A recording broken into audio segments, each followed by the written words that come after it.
তো দেখো তোমাদের 9.1 এর 19 নম্বর অঙ্কে √1 - sin a/1 plus sin a equal sec a minus tan a, এটা প্রমাণ করতে হবে। এই অঙ্কটা হচ্ছে তোমাদের বইয়ের অর্থাৎ 9.1 এর সবচেয়ে গুরুত্বপূর্ণ অঙ্ক।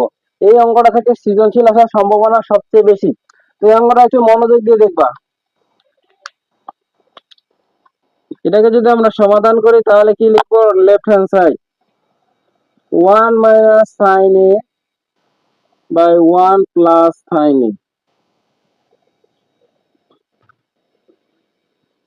এইটা লিখতে পারবো। এটা হচ্ছে আমাদের কি বাম পক্ষ নাকি? এইটাকে আমরা এবার এরকম লিখতে পারবো কিনা দেখো তো, sin a/1 plus sin a into √1 - sin a আর নিচে 1 - sin a। এখন দেখো তো এইটা যদি আমরা কাটাকাটি করি তাহলে এটা কি পাবো? 1 পাবো কিনা? রুটের ভিতরে 1 পাবো কিনা? তাহলে 1 যদি পাই তাহলে 1।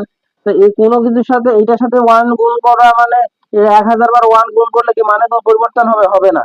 তার মানে এটার সাথে 1 গুণ। এখন কথা হচ্ছে আমরা এটা করব কেন? এটা আসলে আমরা যদি আমাদের এরকম কোনো অঙ্ক দেওয়া থাকে পরীক্ষায় তাহলে তোমরা যেটা করবা, তোমাদের সব সময় কাজ হচ্ছে এই যে নিচের যে পদটা আছে, নিচের পদটার বিপরীত পদটা যে গুণ করতে হবে। নিচের পদটার বিপরীত পদটা যে গুণ করলে কি হবে?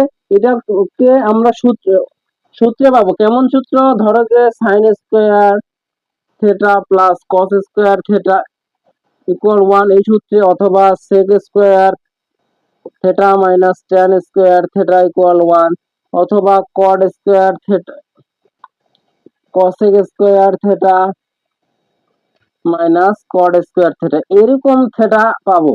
যদি এরকম পাই তার মানে দেখা যাবে যে আমাদের দেওয়া থাকবে যে এই দুইটা, অথবা প্রথমটা শেষটা, মানে যে কোনো দুইটা দেওয়া থাকবে। তাহলে আমরা একটা বের করতে পারবো, আর একটা বের করা মানে অঙ্কটা একবারে সহজ হয়ে যাওয়া। এখন দেখো এইখানে তাহলে আমরা কি পাচ্ছি দেখো তো।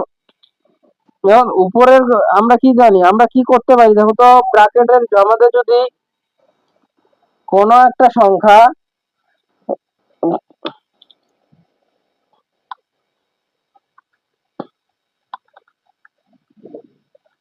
একটা জিনিস দেখো তো, আমরা যখন ব্র্যাকেটের ভিতরে 3 অধ্যায় করছিলাম, 3 অধ্যায়ের কথা মনে করো যে √3 ইন্টু √2 যদি থাকে, তার মানে আমরা এটাকে 3 × 2 লিখতে পারি কিনা? এটা সমান √6 লিখতে পারছি কিনা? তার মানে আমরা এই যে এইটা একটা রুটের ভিতরে, এটা একটা রুটের ভিতরে, তার মানে এটা আমরা গুণ করে দিতে পারবো কিনা? তার মানে 1 - sin a into 1 - sin a, এটা লিখতে পারবো। যদি লিখতে পারি তার মানে নিচে কি 1 - sin a ইন্টু নিচে হচ্ছে প্লাস 1 - sin a। আশা করি তোমরা এই পর্যন্ত বুঝতে পারছো। যদি ব্র্যাকেটের ভিতরে সংখ্যা থাকে তাহলে ব্র্যাকেটের ভিতরে সংখ্যাগুলো আমরা গুণ করতে পারি। এটা যদি আমরা গুণ করতে পারি, এইবার দেখো এইবার কি করব। এবার আমরা যে কাজটা করতে পারি দেখো তো, এই যে এই দুইটা, তার মানে আমরা এটা কি নিতে পারবো? স্কোয়ার নিতে পারবো কিনা? তার মানে কি নিতে পারবো? 1 - sin a হোল স্কোয়ার নিতে পারবো। আবার নিচে কি নিতে পারবো? নিচে নিতে পারবো 1 - sin স্কোয়ার a, এইটা লিখতে পারবো। তার নাকি 1 প্লাস sin a স্কোয়ার মানে b স্কোয়ার সূত্র অনুসারে আমরা পাবো 1 - sin স্কোয়ার a। তাহলে এখন দেখো এইটাকে আমরা কি লিখতে পারবো? উপরেরটাকে যদি আমরা ব্র্যাকেটে আর সরি রুট আর স্কোয়ারে কাটাকাটি করি তাহলে কি 1 - sin a পাবো। আবার নিচে দেখো, নিচে যে আমরা মানটা পাবো এটাকে, এটা সমান আমরা কি cos স্কোয়ার পাবো কিনা? তো cos স্কোয়ার যদি পাই তাহলে cos স্কোয়ার এর উপরে যেহেতু স্কোয়ার, এটাকে বর্গমূল করলে আমরা কি লিখতে পারবো? cos a। তার মানে আমরা নিচে লিখতে পারবো cos a। তাহলে দেখো আমাদের এইবার কি বের করতে বলছে? sec a minus tan a নাকি?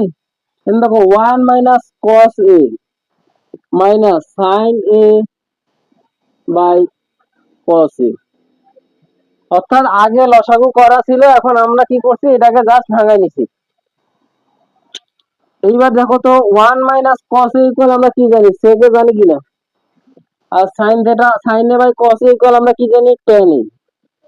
তো দেখো তো আমাদের অঙ্ক মিলছে কিনা? ডান পক্ষ আমাদের এই যে এখানকার ডান পক্ষের সাথে এটা মিলছে। যদি মিলে তাহলে আমাদের রাইট হ্যান্ড সাইড, এটা হচ্ছে আমাদের অঙ্ক শেষ।